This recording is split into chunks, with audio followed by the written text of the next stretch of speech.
Vamos a comenzar entonces con la saga número 3. En esta saga vamos a empezar primero con ecología. Obviamente no vamos a poder ver toda ecología porque claramente es muy larga y claramente vamos a ver como generalmente lo que más les cuesta o lo que o lo que han anotado ustedes cuando pusieron que querían ver ecología, muchos anotaron los temas de ecología que querían ver. Entonces hemos seleccionado esos temas para ver, ¿sí? Entonces, hoy vamos a ver, ahí que estaba preguntando, ecología. Vamos a ver una parte de endocrino, vamos a ver una parte de metabolismo, que es toda la parte de fotosíntesis, y una pequeña parte de oxidación. Eso es lo que vamos a ver hoy día, en esta saga. Bien, vamos a arrancar entonces con la primera parte, que es ecología. Lo primero que tenemos acá es los dos tipos de crecimiento. No era lo mismo el crecimiento exponencial que el crecimiento logístico. ¿Cuál era la diferencia? El crecimiento exponencial iba aumentando la cantidad de individuos porque no tenía capacidad de carga. Y el otro sí aumentaba, pero hasta cierto punto. Bueno, a ver, una de las diferencias entonces que me están diciendo es que en el logístico hay una capacidad de carga que le llamamos capacidad de carga K, que es esta, ¿verdad? Bien, esta curva tenía una curva S que se le llama el crecimiento logístico y el crecimiento exponencial, ¿qué pasaba? El número de individuos aumentaba Constante por cápita. en forma constante. Ojo con esto. Y acá necesito que me escuchen. No es lo mismo la tasa de crecimiento que la tasa de crecimiento per cápita. Porque de hecho, ni siquiera son iguales. Entonces, ojo con esto. Porque la palabra per cápita no es lo mismo que esté que no esté. ¿Por qué les digo esto? Porque en el crecimiento exponencial, que es este, que es la famosa curva J, yo calculaba la tasa de crecimiento como la tasa de crecimiento per cápita por el número de individuos que estaban presentes. Entonces ustedes me van a decir, ah, sí, perfecto. Y, bueno, por más que la tasa de crecimiento aumentaba, la tasa de crecimiento per cápita, que se representa con R minúscula, siempre es constante. Ojo con esto, porque la que aumenta en un crecimiento exponencial es la tasa de crecimiento, no la tasa de crecimiento per cápita. Repito, en un crecimiento exponencial, la tasa de crecimiento aumenta, acorde va aumentando el tamaño de la población N, pero la tasa de crecimiento per cápita R se mantiene constante, no cambia. ¿Qué pasa en un crecimiento logístico? Esto es tasa de crecimiento, y acá fíjense que la tasa de crecimiento per cápita yo ya le agregué algo más. ¿Qué es esto? ¿Qué significa esto? En este caso, la tasa de crecimiento per cápita disminuye a medida que la población va alcanzando su tamaño máximo. No se mantiene constante esta tasa de crecimiento per cápita, sino que va disminuyendo.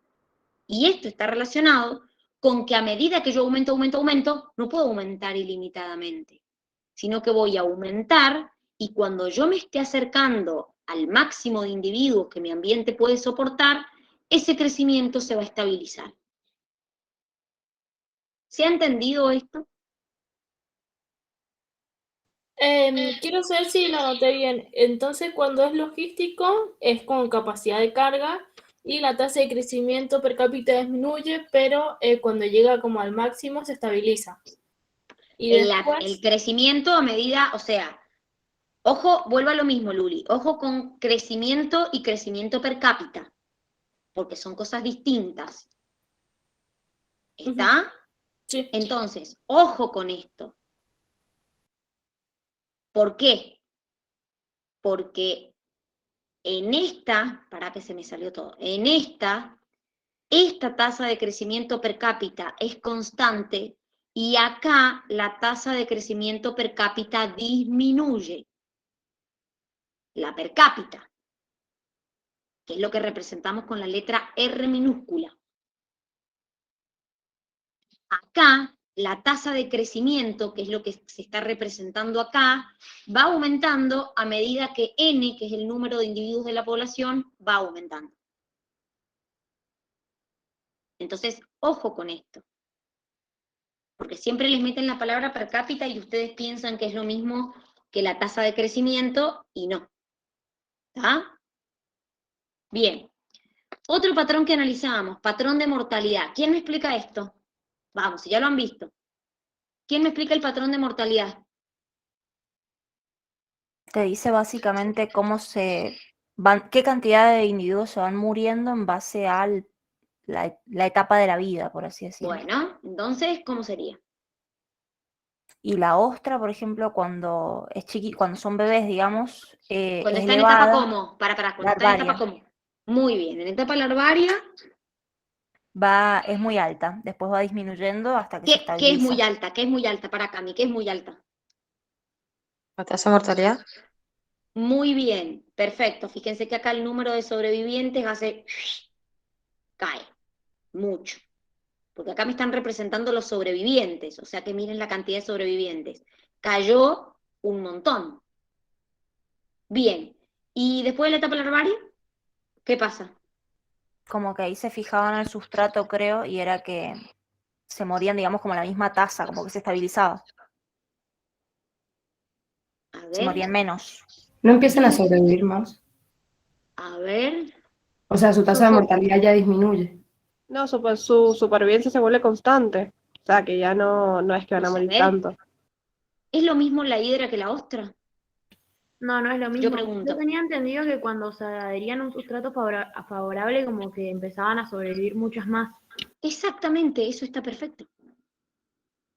Es decir, a medida que pasa esta etapa larvaria y se adhiere a un sustrato, entonces lo que ocurre es que su supervivencia, su expectativa de vida aumenta. Ojo con confundir esto con lo de la hidra, porque ¿qué pasa en la hidra? Su tasa de mortalidad es constante siempre. Ahí sí es constante siempre, por eso es una recta, porque a cualquier edad la cantidad de sobrevivientes es la misma, tiene la misma probabilidad de morirse a cualquier edad. No es lo mismo que lo que pasa con la segunda parte de vida de la ostra, porque ahí su expectativa de vida aumenta, no es constante. ¿Y con el humano? ¿Qué pasa? Aumenta en las últimas etapas de la vida.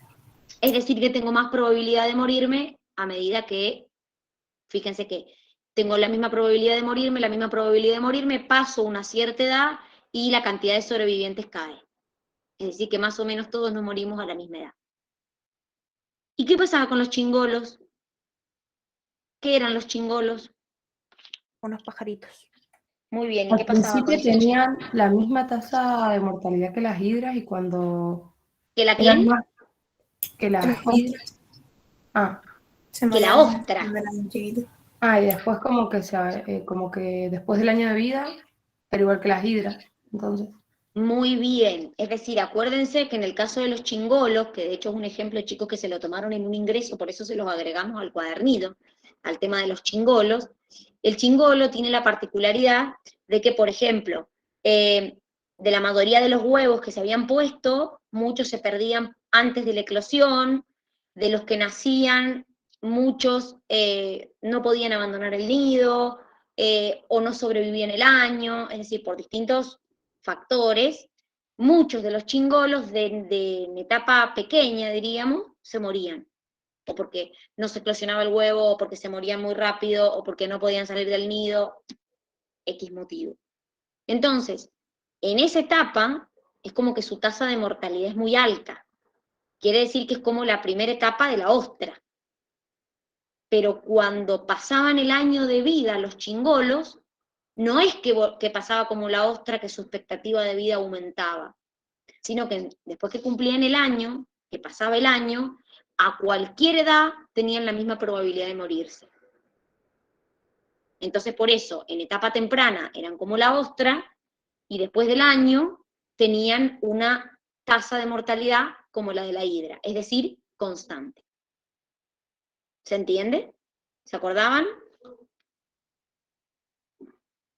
Otro patrón poblacional, la distribución poblacional. Esto lo hemos estado hablando bastante, ¿sí?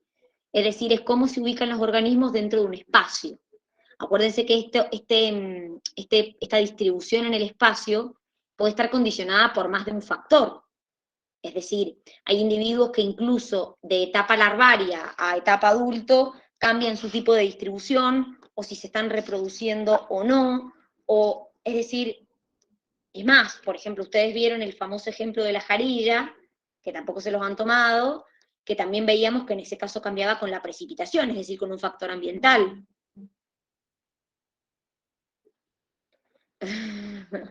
Bueno, ¿quién te dice, Seba, te lo toman en este? Puede pasar, porque no lo han tomado.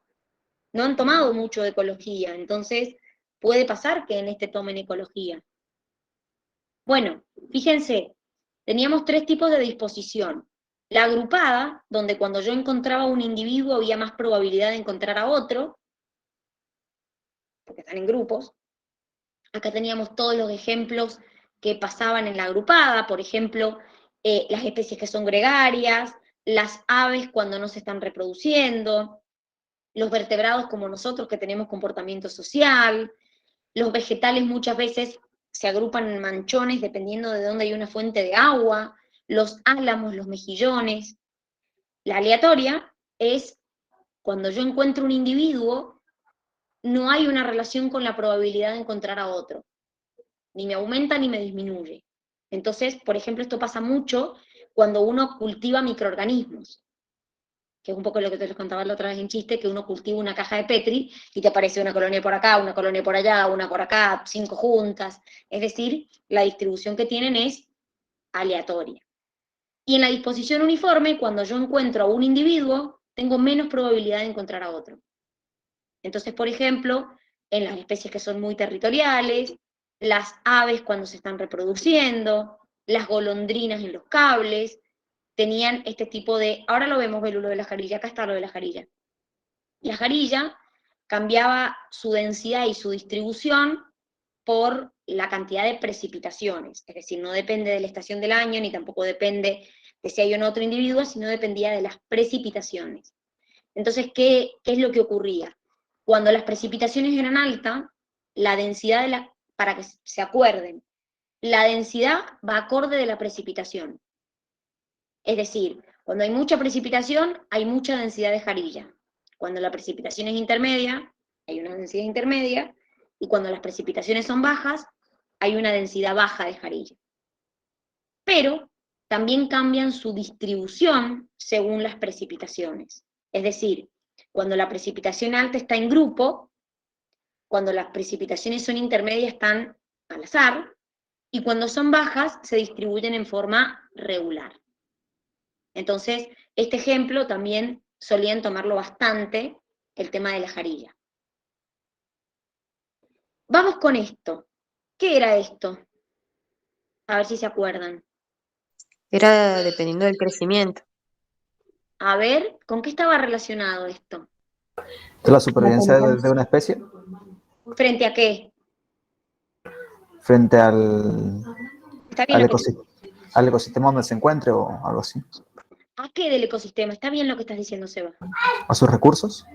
Muy bien, es decir, exactamente a los factores con los que interactúa esa población en particular, ¿sí? Factores ambientales puede ser agua, luz, temperatura, nutrientes, o sea, ¿sí? Factores con los que interactúa. Y entonces, ¿qué me explicaba esta curva así? ¿Qué me explicaba esto? ¿En qué lugares la población va a crecer y prosperar? O sea, va a crecer y poder sobrevivir bien, y en algunos Sí. Sobrevive pero no crece, y en otros factores en los que no puede ni siquiera sobrevivir. Perfecto, muy bien. Entonces nosotros dividíamos.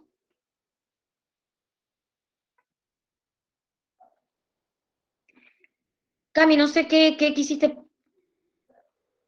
No, yo me escribir. refería a la capacidad de carga, que justamente cuando tenés, digamos, pocos recursos no podés sobrevivir y así. A eso me refería. Exacto, está relacionado con los recursos, pero ojo, porque puede estar relacionado con la luz, con la temperatura, con un nutriente, con el agua. Pero fíjense que esto siempre hay un mínimo y un máximo. No es que siempre lo poco es el problema y lo mucho no. Cuando yo tengo exceso de temperatura, tengo exceso de agua, también puede ser letal para una especie.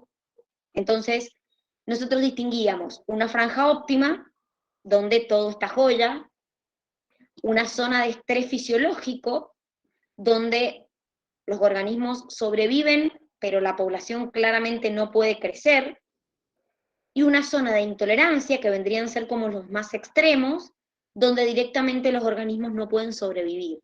Pero fíjense que esto es el poco y el mucho, ¿está? O sea, no es que siempre el problema es cuando hay escasez.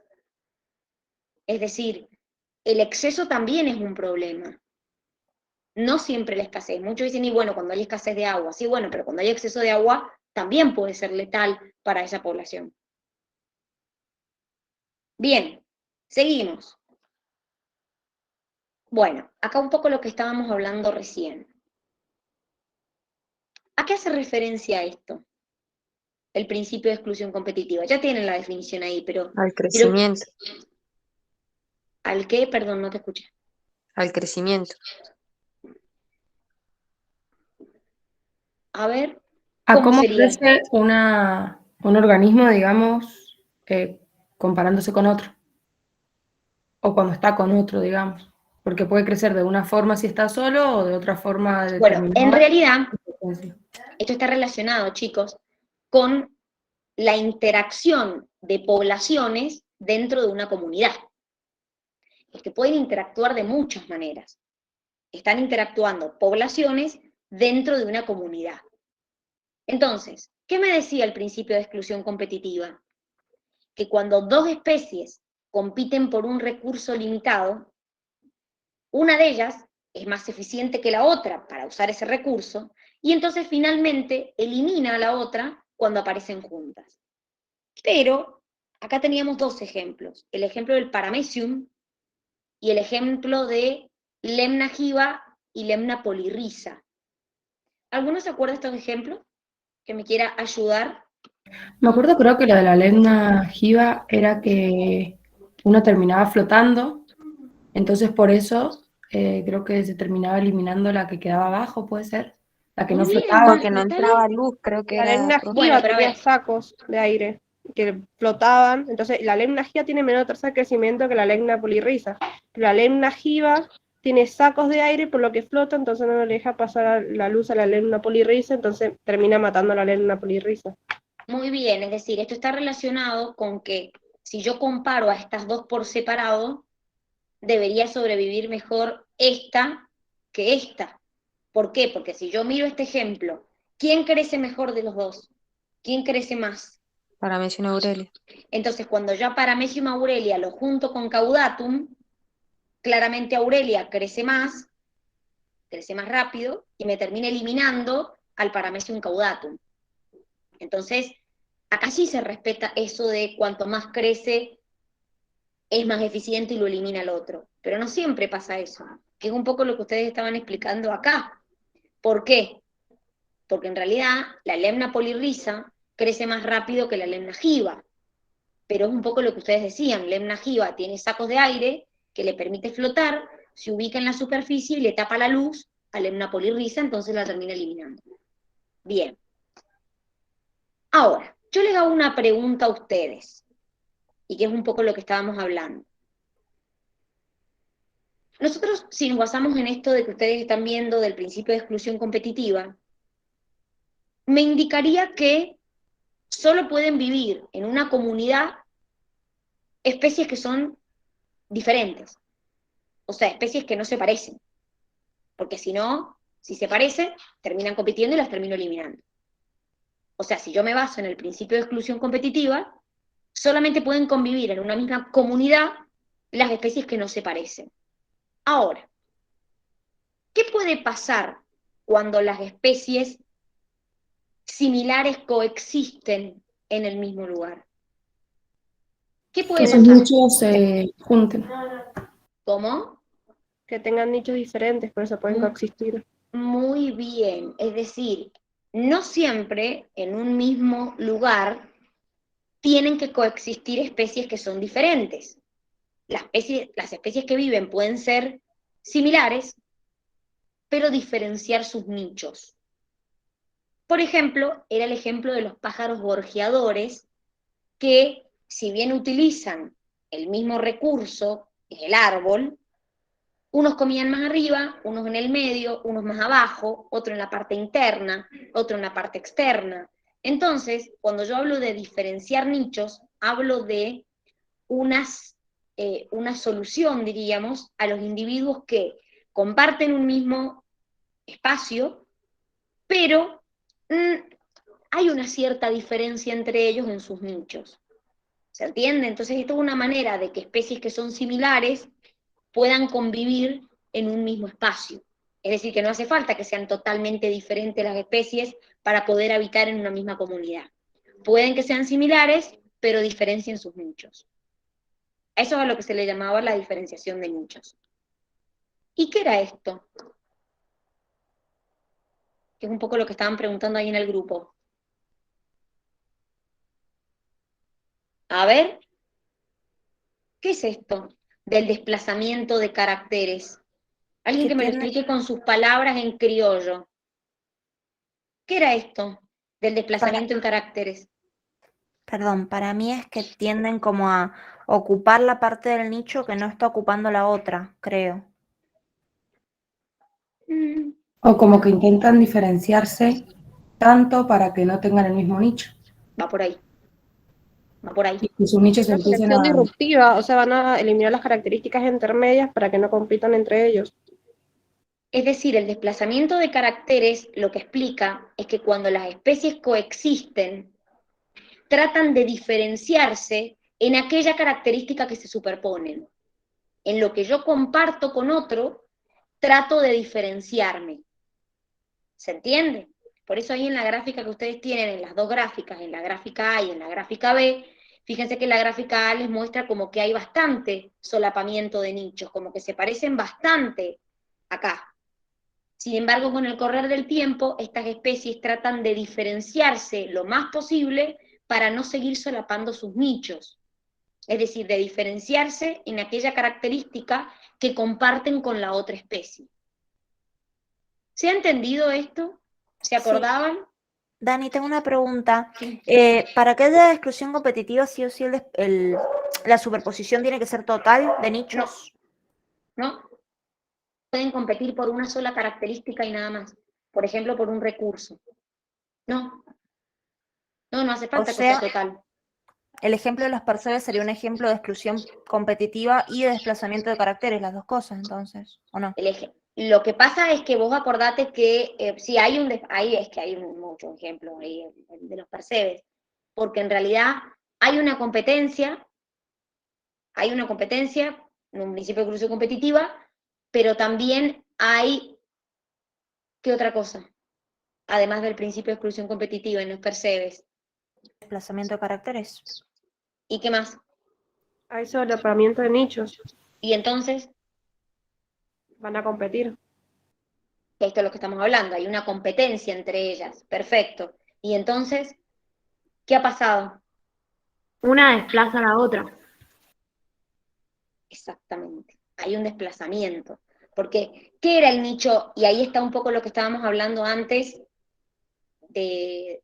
cuando yo me parezco en algo, no me parezco en algo, me parezco en todo.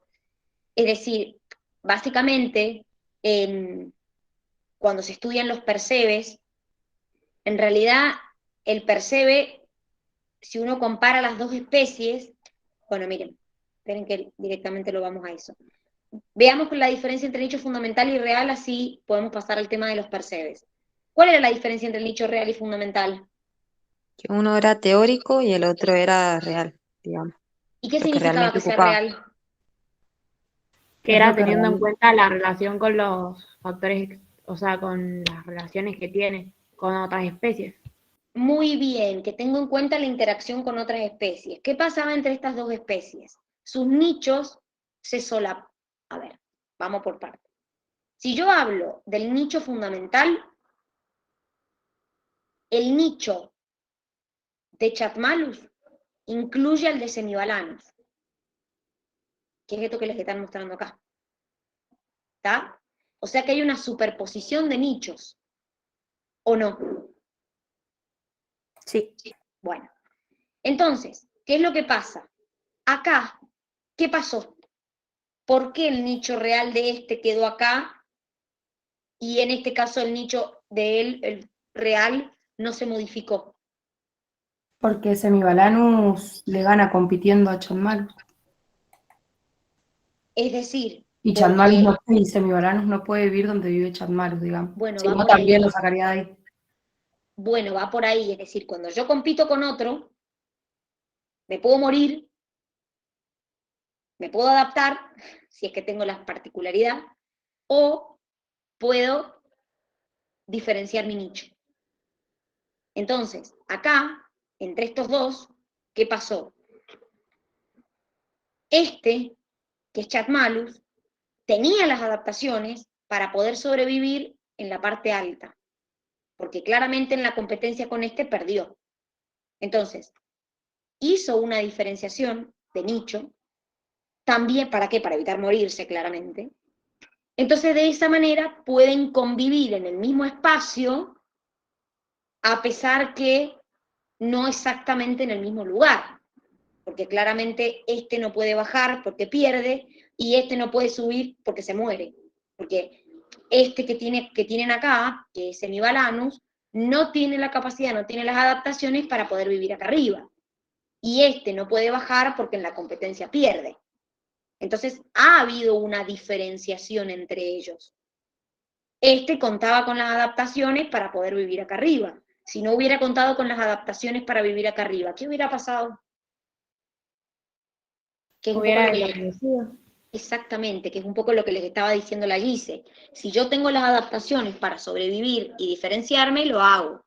Ahora, si yo no tengo las adaptaciones y yo solamente hubiera podido vivir acá, o supongamos que hubiera llegado hasta acá, y se hubiera muerto, este no hubiera tenido probabilidad de sobrevivir. ¿Se ha entendido? Sí, se ha Sí, entendido. Dani. Bien, perfecto. Dani, y por Dani. ejemplo, si nos Ah, ya. pusieran, Escucho. si nos sacaran, por ejemplo, en el examen, nos pusieran que Semibalanus como que no está, por ejemplo, en pleamar mínima y marea media, Chatmalus sí podría bajar. Si Semibalanus no está entre, no te escuché esa parte. Pleamar máxima y pleamar mínima, por ejemplo. Chatmalus sí podría Pero que entre bajar. pleamar máxima y marea media, claro, podría aumentar su nicho Chatmalus. El Pero si real podría Semibal, aumentar, ¿verdad? claro, si a este yo, por ejemplo, le elimino en toda esta parte, Chatmalus aprovecha y baja. Que de hecho había una consigna en un examen que les tomamos que les decía que había un parásito que solo afectaba a Semibalanus en esta parte, creo.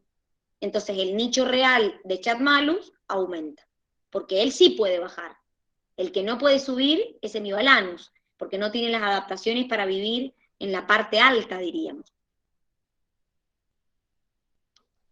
Bien, Dani, Bien. gracias. Dani, yo quería saber si me podías volver a explicar el desplazamiento de caracteres porque no me quedó muy claro. Bueno, ¿cómo era el desplazamiento de caracteres? ¿Alguien que lo quiere explicar?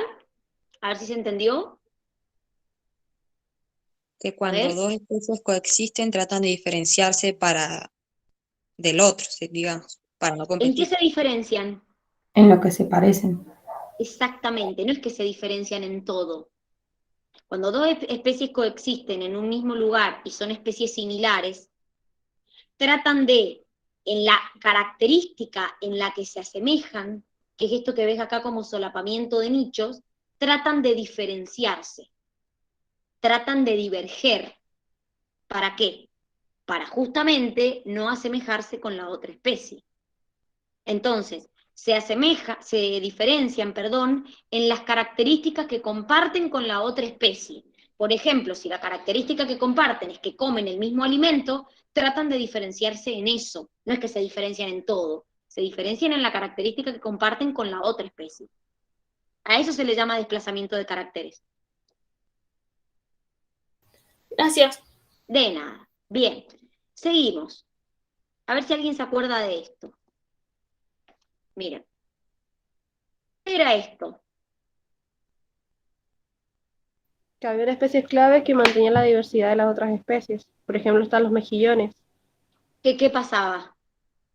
Que cuando estaban los mejillones habían 15 especies, cuando se quitaban había menos especies, entonces se tomaba como que los mejillones eran una especie clave porque mantenía la diversidad, o sea, y no competían las especies presas entre ellas.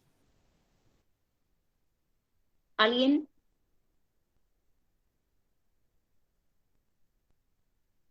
¿Era el mejillón la especie clave? No, No, Piaster, la estrella era de una estrella mar. de mar. Me equivoqué, perdón. El Pero está mejillón bien, era el que se comía el otro. Está bien, es que eso es lo que quiero, que recuerden estos ejemplos pedorros que no les sirven de nada, pero que se los pueden preguntar.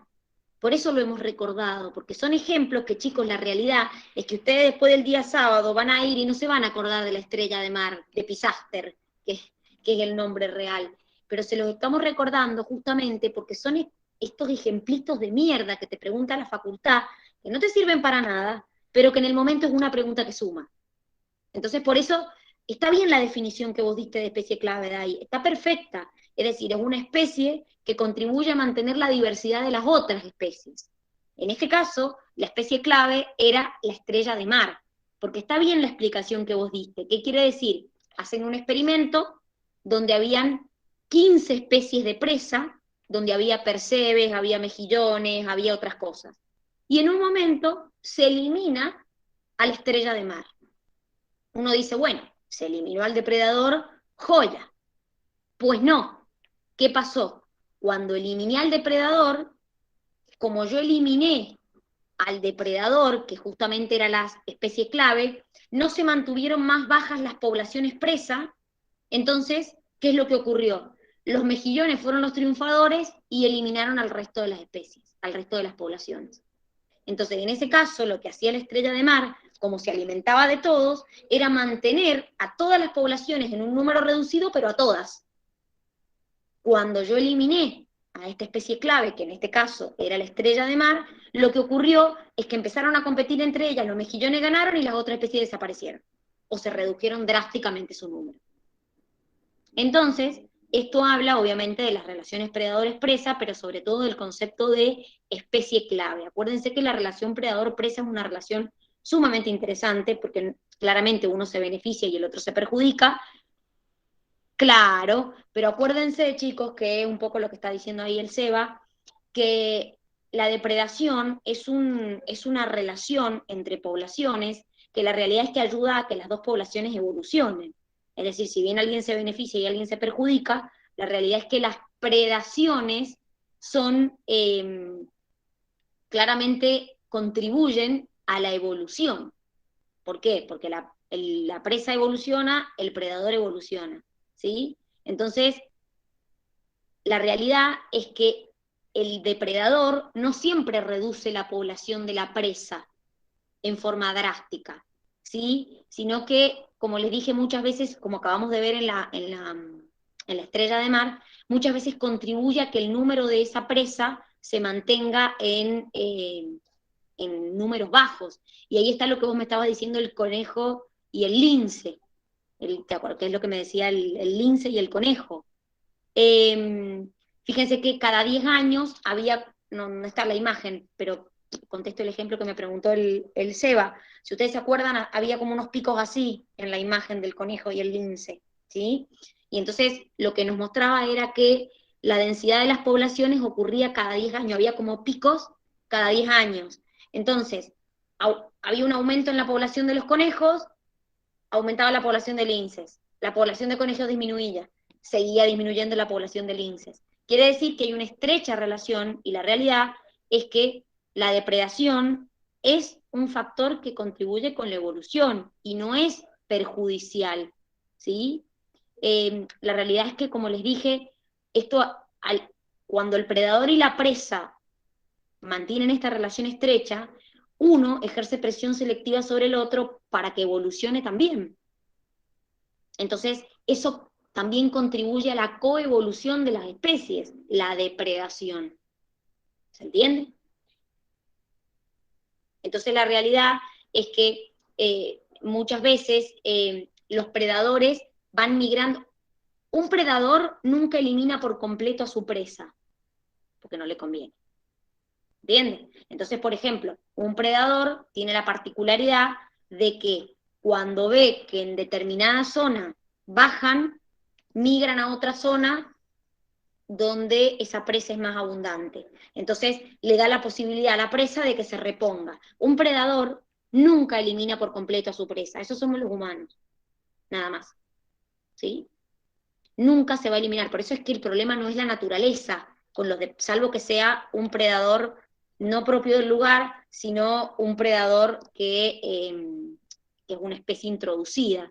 Porque la realidad es que en las relaciones predador-presa, rara vez el predador elimina por completo a la presa, porque no le conviene, porque se caga de hambre, básicamente. ¿Se entiende?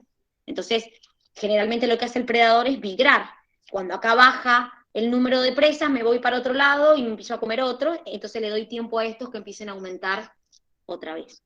Por eso es que decimos que las relaciones predadores-presas con el tiempo generalmente se estabilizan. Bien, ¿alguna duda de ecología que me quieran preguntar? ¿Algo que no se haya entendido? No. ¿No? ¿Nadie me quiere preguntar otra cosa de ecología que no hayan entendido, que me quieran preguntar antes de pasar a otra? Dime bien, te escucho. Te leo, no te escucho. Antes de pasar a endocrino, por eso pregunto. Bueno, bien, me gusta. ¿Alguien se acuerda el concepto de eficiencia ecológica? De hecho, lo estuvimos repasando presencial el último día, me acuerdo. ¿Alguien se acuerda el concepto de eficiencia ecológica? Sí, tiene que ver con la velocidad que tienen los organismos para aprovechar los recursos. Bueno, ¿cómo sería eso? Lo de eficiencia ecológica. A ver. No sé cuál es tu duda puntual, Bian.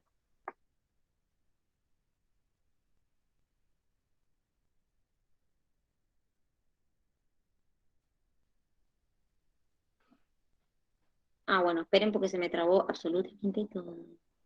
Esperen.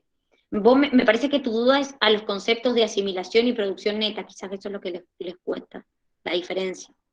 ¿Puede ser que esa sea la diferencia? En la parte de eficiencia ecológica.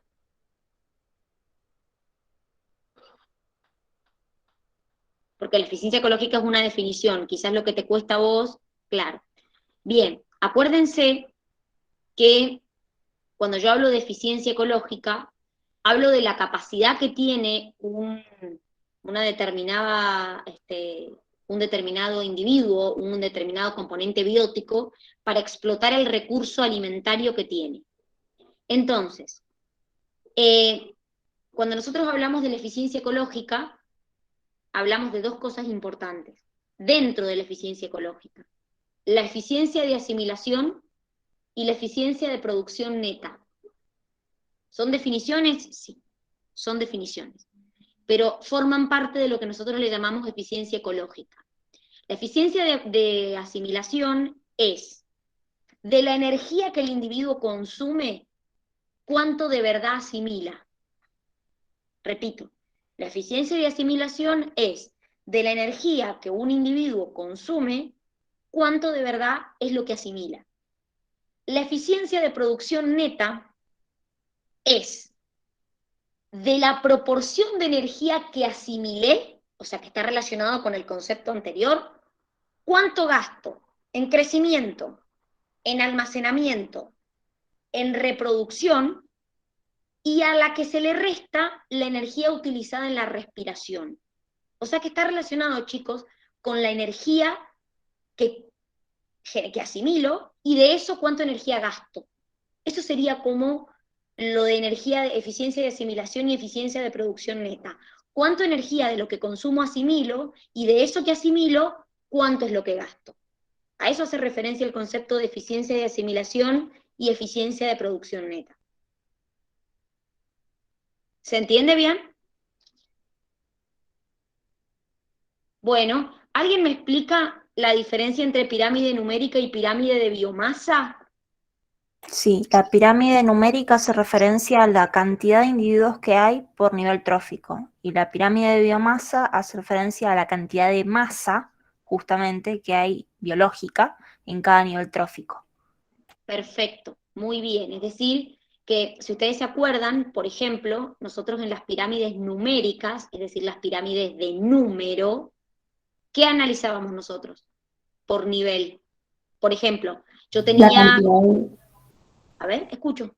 o sea, la cantidad de organismos que hay.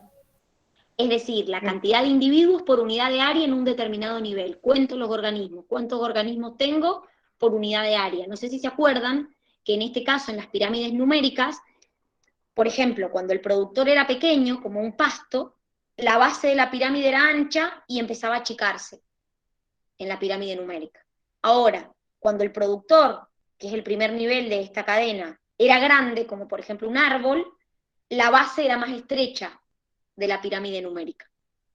¿Por qué? Porque un mismo árbol puede alimentar a distintos o a más cantidad de individuos del nivel que sigue. Eso pasaba en la pirámide de número. Ahora, en la pirámide de biomasa, que está bien lo que están diciendo, no pasaba lo mismo, porque justamente yo no analizo cuántos individuos tengo por unidad de área, sino que justamente en la pirámide de biomasa, yo analizo la cantidad de biomasa que hay. Entonces, por ejemplo, la pirámide solamente se invertía, es decir, la base era más estrecha que el nivel que sigue, por ejemplo, en el caso del fitoplancton y el zooplancton. ¿Y por qué? Porque esto tenía que ver con dos cosas importantes, que la pirámide de biomasa se invirtiera.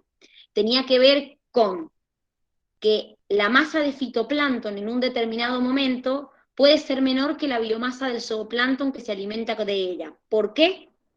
Porque el fitoplancton tiene una tasa de crecimiento más rápida que la del zooplancton. Entonces, por eso, la pirámide de biomasa aparece invertida.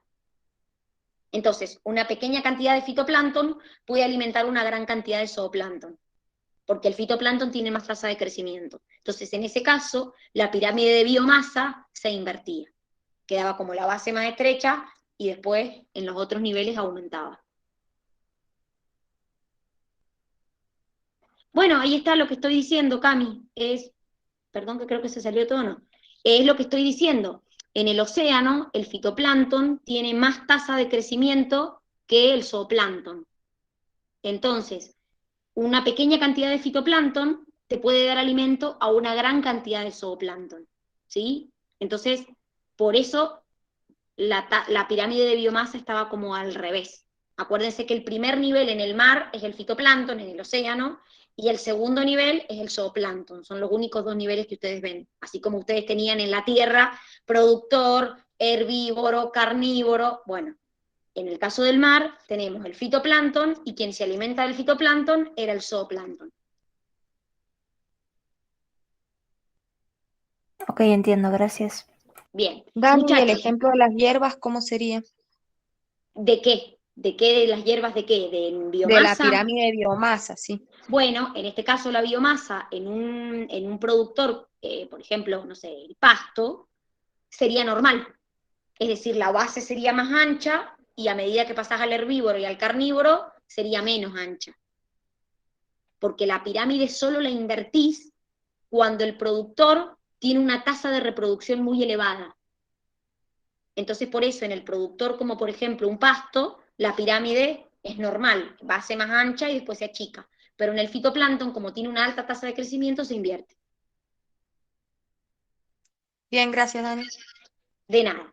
Bueno, muchachos, nos tomamos 15 minutos de recreo y arrancamos con la segunda parte de la saga, donde vamos a ver endocrino y lo que sigue, que es... ya me olvidé. Bueno, lo que sigue. Nos vemos en 15 minutos. Lo espero en el mismo link en 15 minutos. Ok.